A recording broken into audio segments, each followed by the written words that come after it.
అఖిల భువన దీపం భక్త చిత్తాబ్జసూర్యం సురగుణమున సేవ్యం తత్వమస్సాదిలక్ష్యం హరిహరసుతమీశం తారక బ్రహ్మరూపం శబరిగిరి నివాసం భావయే భూతనాదం స్వామియే శరణమయ్యప్ప. ప్రియమైన ఆత్మబంధువులారా, ఆశితిల వారి సౌజన్యంతో ఈ యొక్క భక్తి అనేటువంటి కార్యక్రమాన్ని మనం ప్రారంభించుకున్నాం.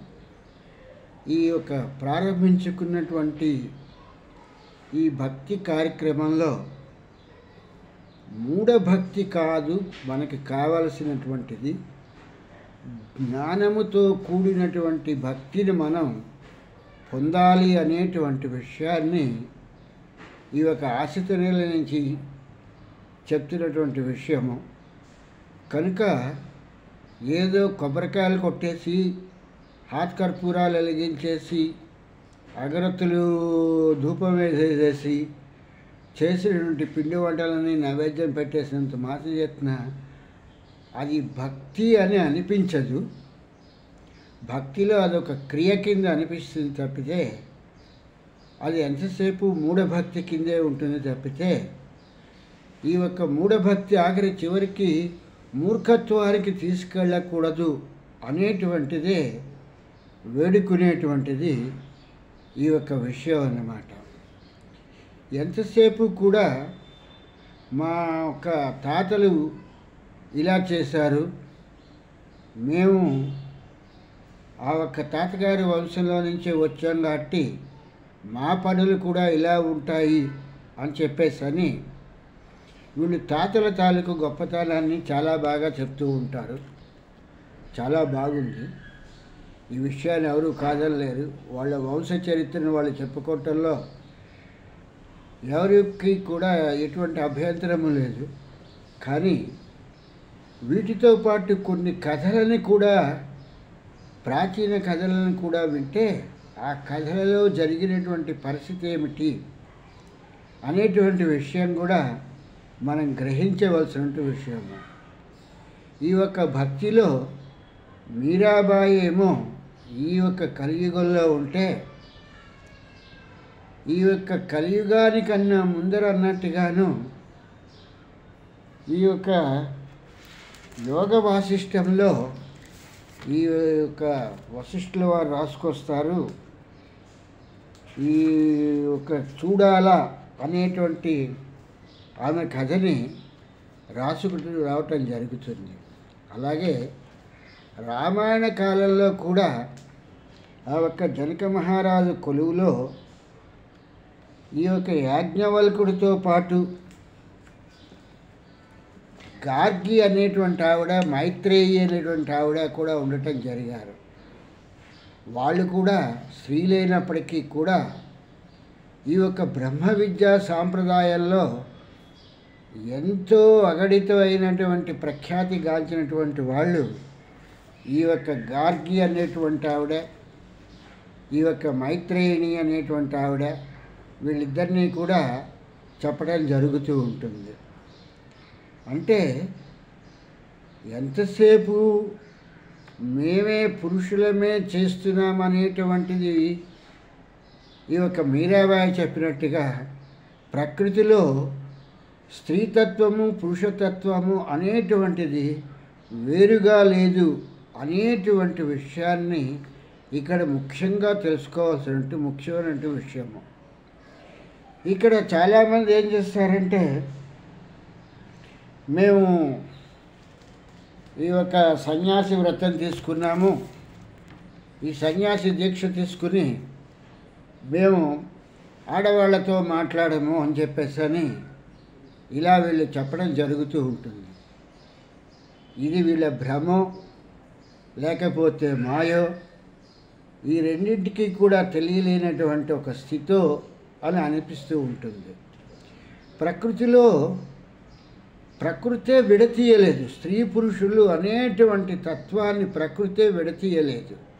ఆ రెండు తనలో ఉన్నటువంటి భాగాలే అనేటువంటి విషయాన్ని ప్రకృతి ఎప్పుడూ కూడా మనకి చెప్తున్నటువంటి తత్వం.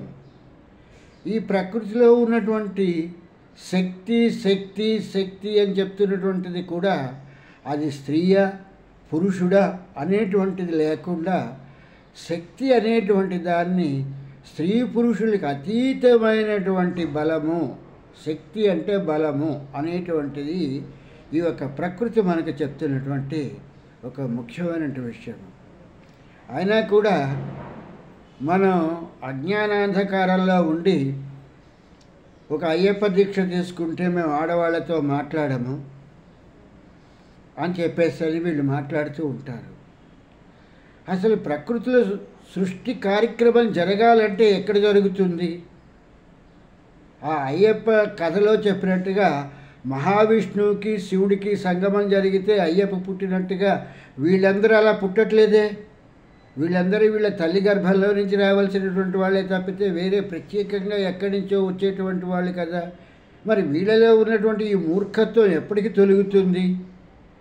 ఇలాంటి మూర్ఖపు కథల గురించి చెప్పేటువంటి వాటిల్లో కూడా కొన్ని కథలు అంటే ఏ మతంలోనైనా సరే ఎందులోనైనా సరే ఇటువంటి మూర్ఖపు కథలు ఉంటాయని చెప్పటానికి ఒక ఉదాహరణగా చెప్పాల్సి వస్తే, ఒక బౌద్ధ సన్యాసి అతను తన నిండు యవ్వనంలో అతను సన్యాసత్వం తీసుకోవటం జరిగింది.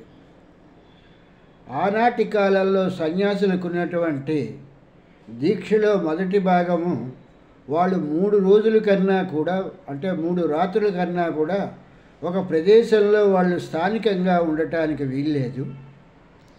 అతనికి భార్యా పిల్లలు లేరు కాబట్టి అతను భిక్షాటన చేసుకునే బ్రతకాలి, జీవించాలి అనేటువంటి విషయాన్ని ఆనాటి సమాజం చెప్పినటువంటి విషయం.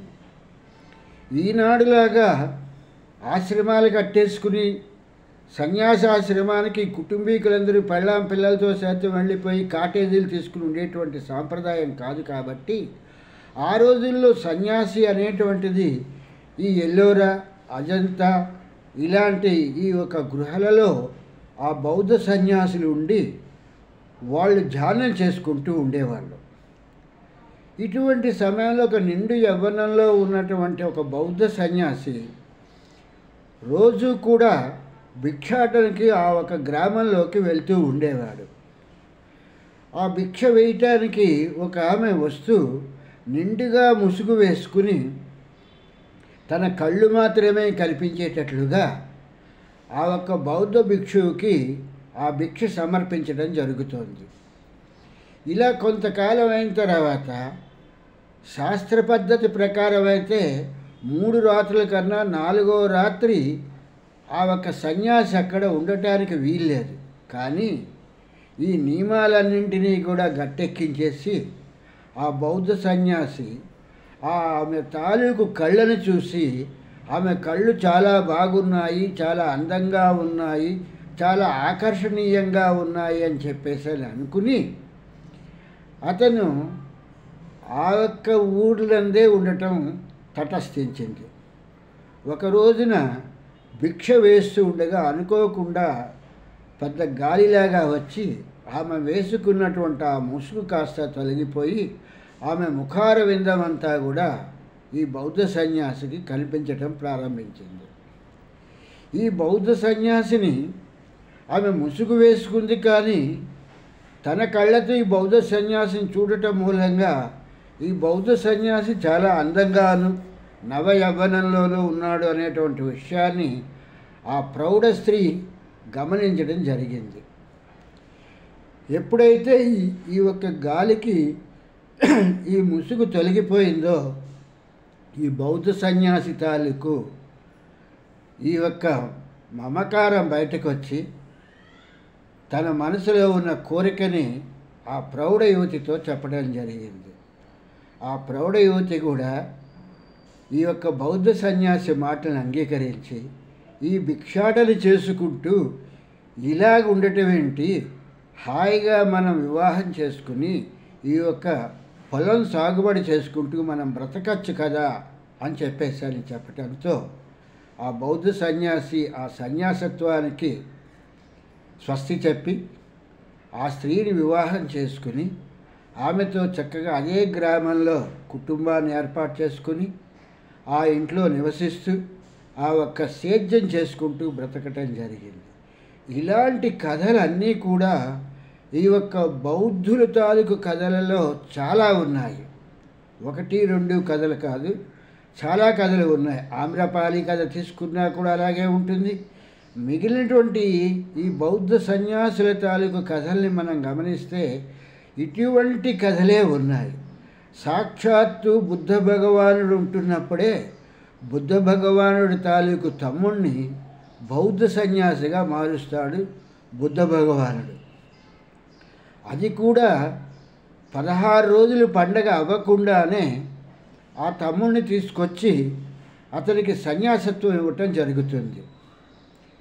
ఆ ఒక్క మరదలు ఆ ఒక్క బుద్ధ భగవాన్ని అందరెదురకుండా కూడా నిస్సంశయంగా తిడుతూ ఉంటుంది. ఇదేమైనా తమాషా విషయమా? నాకు ఇంకా 16 రోజులు కూడా కాలేదు పెళ్ళయి, నేనంత కామాన్ని జయించినటువంటి దాన్న, కోరికలంటూ నాకు లేవా? తన తమ్ముడు తన ఇష్టం అని చెప్పేసి తీసుకెళ్ళిపోవడానికి ఎవరిచ్చారు అధికారం? నేను పెళ్లి చేసుకున్న తర్వాత నన్ను అడగకుండా ఎలా తీసుకెళ్తాడు ఈ బుద్ధ భగవానుడు? ఏదో మిగిలిన సన్యాసులు అంటారా, వాళ్ళ పరిస్థితి ఏంటో నాకు తెలియదు. ఇక్కడ నేనంటూ ఒక దాన్ని ఉన్నాను కదా, నన్ను అడగా పెట్టకుండా నా భర్తను ఎలా తీసుకెళ్ళి సన్యాసం ఇచ్చాడు అని చెప్పేసని ఈ మరదలు ఎప్పుడూ కూడా బుద్ధ భగవానుడిని తిడుతూ ఉంటుంది, నిందావాక్యాలతో మాట్లాడుతూ ఉంటుంది. ఆ నోట ఈ నోట ఈ విషయాలన్నీ కూడా బుద్ధ భగవానుడి కూడా చేరటం జరుగుతుంది. ఈ విషయాలన్నీ తెలుసుకుని ఆలోచిస్తున్నటువంటి టైంలో, ఆ ఒక్క సమయంలో ఈ ఒక్క బుద్ధ భగవానుడి తమ్ముడు కూడా మిగిలినటువంటి బౌద్ధ సన్యాసులను అడుగుతూ ఉంటాడు, మీరు వివాహమైనటువంటి ఎంతకాలానికి మీరు బౌద్ధ సన్యాసులు అయ్యారు? మీరు ఎంతకాలానికి మా అన్నగారైనటువంటి ఈ బుద్ధ భగవానుడి దగ్గరికి వచ్చారు? మీకు ఈ బౌద్ధ మతంలోకి చేరిన తర్వాత మీకు కలిగినటువంటి జ్ఞానోదయం ఏమిటి అని ఇలాగా అతను ప్రతి సన్యాసిని కూడా అడుగుతూ ఉంటాడు. ఒక రోజు నాడు తన కుటీరంలోంచి వస్తున్నటువంటి బుద్ధ భగవానుడు ఈ మాటలు స్వయంగా తనే వినటం జరిగింది. అప్పుడు తను చేసినటువంటి పొరపాటు ఏంటో తెలుసుకొని ఆ తమ్ముడిని మరదల్ని పిలిచి, తమ్ముడు తాలూకు యొక్క సన్యాసి దీక్షను విరమింపజేసి ఆ మరదలకిచ్చి, మీ ఇద్దరు కూడా సుఖంగా జీవించండి, మీ ఇష్టమైనప్పుడే ఈ యొక్క సమాజ సేవ చేయండి, అంతవరకు మీరు స్వతంత్రంగా మీకు ఎలా కావాల్సి వస్తే అలా జీవించండి అని చెప్పేసని చెప్పటం జరిగింది. ఈ విషయాలన్నింటినీ కూడా రామకృష్ణ పరమహంస గారు ఈ యొక్క నరేంద్రుడు అనబడేటువంటి ఈ యొక్క వివేకానందుడికి చెప్పటం జరిగింది. ఎందుకు జరిగింది అని అంటే, గురువుగారికి మాట మాత్రమైనా చెప్పకుండా ఈ యొక్క నరేంద్రుడు ఇతని సన్యాస దీక్ష తీసుకుని వివేకానందుడిగా ఈ యొక్క ప్రపంచానికి పరిచయం అయ్యాడు. దాంతో రామకృష్ణ పరమహంస గారు చాలా కాలం బాధపడతారు. సన్యాసి సాధించేటువంటిది ఏంటి, కుటుంబీకుడు సాధించలేనటువంటిది ఏంటి అని చెప్పేసని ఒకరోజు నాడు ఈ యొక్క నరేంద్రుడికి ఈ యొక్క జ్ఞానాన్ని ఇచ్చి ఈ యొక్క వివేకానందుడికి ఈ యొక్క విషయాలన్నింటినీ కూడా చెప్పడం జరుగుతుంది. దేహానికి జ్ఞానం ముఖ్యం, కానీ దేహానికి దీక్షలు కాదు ముఖ్యము. దీక్షతో చేసేటువంటిది ఏంటంటే, దీక్ష దక్షత గురించి మాత్రమే ఉంటుంది తప్పితే, ఒక కార్యాన్ని సాధించాలంటే ఒక దక్షత అంటూ ఉండాలి, కాబట్టి దానికి దీక్ష అంటూ ఉండాలి తప్పితే, దీక్ష తీసుకున్నాం కదా అని చెప్పేసి ఈ స్త్రీలందరినీ పక్కనుంచేసేటువంటి పరిస్థితి కాదు కదా.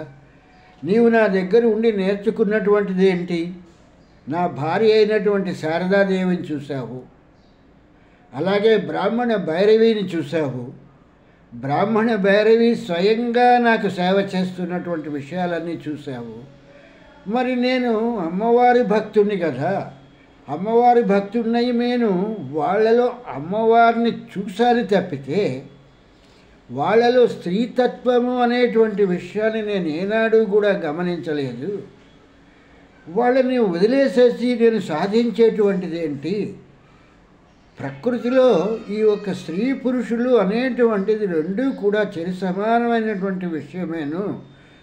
ఈ ప్రకృతిలో స్త్రీ లేకుండా పురుషుడు లేకుండా ఈ యొక్క ప్రకృతి అనేటువంటిది సృష్టి క్రమమే జరగదు. ఈ ఒక క్రమాన్ని తెలియపరచడానికి ఆనాడు బ్రహ్మ తను సృష్టించినటువంటి సరస్వతీదేవిని తనే వివాహం చేసుకుని ఈ సనకసనందనాదులు అనేటువంటి వాళ్ళని సృష్టి చేసిన తర్వాత, లేదు మేము సృష్టిలో మేము పాల్గొనము, మేము సన్యాసులంగానే మేము ఉండిపోతాము అని అనటంతో ఏకాదశ రుద్రులని సృజింపచేసి అందులో ప్రథమ రుద్రుడికి నువ్వు ఈ సృష్టి క్రమాన్ని చెయ్యాలి అని చెప్పేసరి చెప్పటం జరిగింది ఆ బ్రహ్మదేవుడు. ఆ యొక్క ఏకాదశ రుద్రులు ఈ యొక్క బ్రహ్మ చెప్పినటువంటి వాక్యాలతో ఇంత సృష్టి చేయటం జరిగింది. అక్కడికి కూడా సృష్టి సరిపోవటలేదు అనేటువంటి విషయాన్ని విరాట్ పురుషుడు బ్రహ్మకి చెప్పేటప్పటికీ మళ్ళీ బ్రహ్మ ఈ యొక్క వీళ్ళని పిలిచి ఏకాదశ రుద్రులను పిలిచి సృష్టి క్రమాన్ని ఇంకా పెంచాలి అనేటువంటి విషయాన్ని చెప్పటం జరిగింది. అంటే సృష్టి అనేటువంటిది ఆపటానికి ఎవరికి అధికారం లేదు అనేటువంటి విషయాన్ని ఆ విరాట్ పురుషుడు చెప్తున్నటువంటి విషయం. కిందనున్నటువంటి వాళ్ళందరూ కూడా బాసు మాటలు ఎలాగైతే వినాలో ఆ యొక్క విరాట్ పురుషుడు ఏంటైతే చెప్తున్నాడో దాన్ని ఆచరించాలి. కానీ మేము సన్యాసులం అయిపోయి మేము మోక్షాన్ని సంపాదిస్తామంటే మోక్షం ఈజ్ నాట్ అల్టిమేటం. అది ఆఖరిది చివరిది కాదు. మోక్షం అనేటువంటి it is the part of the life.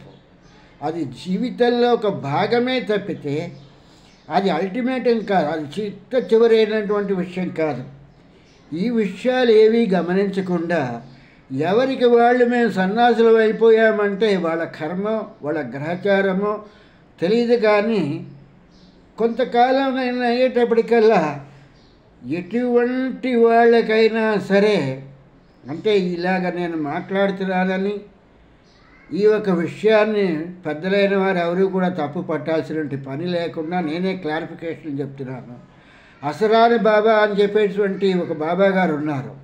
ఎంతో ఆశ్రమాన్ని నడిపారు, ఎందరో శిష్యుల్ని పోగేసుకున్నారు. చివరికి ఆ అసరాని బాబా జైలు పాలైపోయారు. దేనికి? ఒక స్త్రీని అతను మోహించటం మూలంగా అతని బ్రతుకు బస్టాండ్ అయిపోయింది అన్నట్టుగా అతను చివరికి జైలు పాలైపోయాడు. అర్ధంతరంగా ప్రకృతిని మనం ఆధీనంలో నుంచి మనం ఎక్కడికో వెళ్ళిపోతుంటే ప్రకృతిని మనం కంట్రోల్ చేసేటువంటి పరిస్థితి ప్రకృతి మనకి ఇవ్వలేదు. అది వాయు రూపంలోనూ ఆకాశ రూపంలోనూ జల రూపంలోనూ అగ్ని రూపంలోనూ ప్రకృతి మనకన్నా కూడా ఎప్పుడూ అతీతమైనటువంటి అతీంద్రియ శక్తులతో ఉంది తప్పితే ఏనాడు కూడా ప్రకృతి మానవుడి తాలూకు ఆధీనంలో లేదు. ఇటువంటి విషయాలు ఏవి కూడా పూర్వకాలంలో అంటే ఎవరూ కూడా ఇటువంటి విషయాలు చేయలేదు. ఒక విశ్వామిత్రుని తీసుకున్నా, లేకపోతే ఒక వశిష్ఠుల వారిని తీసుకున్నా, ఒక గౌతముడిని తీసుకున్నా, ఒక అత్రి మహర్షిని తీసుకున్నా. అత్రి మహర్షికి అనసూయ అనేటువంటి భార్య ఉంది. ఆవిడతో చక్కగా ఆయన అరణ్యంలో కాపురం చేస్తూ హాయిగా ఆ ఒక ముగ్గురు పిల్లల్ని కానీ దత్తాత్రేయుని కానీ ఇంత ఇదంతటినీ కూడా సంతతంతటినీ కూడా మనకు అందివ్వటం జరిగింది. ఎవరు మానేశారు? గౌతముడికి శతానందుడు అనేటువంటి కొడుకున్నాడు. ఎవరికి జనరేషన్ అంటే కుమారులు లేకుండా వాళ్ళందరూ కూడా స్త్రీలను విసర్జించి వాళ్ళు ఎంతమంది వాళ్ళ తాలూకు ధ్యాన తపాదులను చేశారు. ఇటువంటి విషయాలు ఏవి కూడా మనం పరిగణలోకి తీసుకోకుండా ఎంతసేపు కూడా మూర్ఖత్వము మూఢత్వము వీటికి ప్రాధాన్యత ఇచ్చి, ఎందుకంటే ఎక్కువగా వీటి మీద మాట్లాడితే చాలా పక్కవాటుగా వెళ్తాయి కాబట్టి సాధ్యమైనంత వరకు పురాణాలను ఆధారం చేసుకునే మాట్లాడాలి. కాబట్టి సంసారిక జీవితంలో ఉంటూనే తరించటం నేర్చుకోవాలి అనేటువంటి విషయాలు మనకి పురాణాల్లో కూడా రాయటం జరిగింది. కనుక సన్యాసత్వం తీసుకోమని ఎవరు చెప్పారు, దీనికి కారకులు ఎవరు అనేటువంటి విషయము ఎవరికీ తెలియదు. కానీ ఈ సన్యాసత్వం తీసుకుని ఏదో ఒక స్త్రీతో వీళ్ళకి ఏదో ఒక అనుబంధం ఉన్నది అనేటువంటి విషయాల్ని వీళ్ళంతట వీళ్ళే మీడియాలో అన్నట్టుగానే చూపించుకోవటం జరుగుతోంది. కాబట్టి ఇటువంటివన్నీ మానుకుని శుభ్రంగా గృహస్థాశ్రమ జీవితాన్ని గడుపుతూ ఆ ఒక్క భగవంతుణ్ణి చేరుకోవాలి అని చెప్పేసని ఆ వెంకటనాథుడి తాలూకు దయ కృప మన మీద ఉండి ఆ మార్గబంధువు అయినటువంటి ఆ అయ్యప్ప అనుగ్రహంతో మనం అనుకున్నటువంటి మోక్షప్రదాయకనే శరణమయ్యప్ప అని చెప్పేసని ఆ అయ్యప్ప చరణాల విందాలని చేరుకుందాము. స్వామి శరణం, స్వామి శరణం, స్వామియే శరణమయ్యప్ప.